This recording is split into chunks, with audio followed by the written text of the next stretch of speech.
മരണം ഒരിക്കലും ആരോടും വിവേചനം കാട്ടാറില്ല.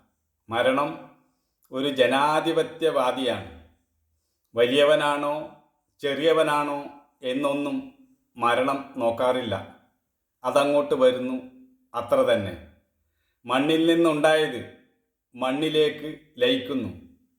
സമ്പന്നനായാലും ലോകപ്രശസ്തനായാലും സ്ഥിതി ഇതുതന്നെ. എല്ലാവരെയും മരണം കൊണ്ടുപോകുന്നു. ഭാര്യയോടും മക്കളോടും സമ്പത്തിനോടുമൊക്കെയുള്ള ബന്ധം മരണം വേർപെടുത്തുന്നു. നമ്മൾ സ്വയമേവ അത് ചെയ്യില്ല, എന്നാൽ മരണം അത് ചെയ്യും.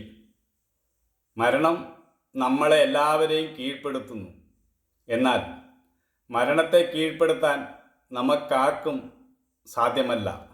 ജനിച്ചയാൾക്ക് ഉറപ്പിക്കാവുന്ന സുനിശ്ചിത വാഗ്ദാനം മരണം മാത്രമാണ്.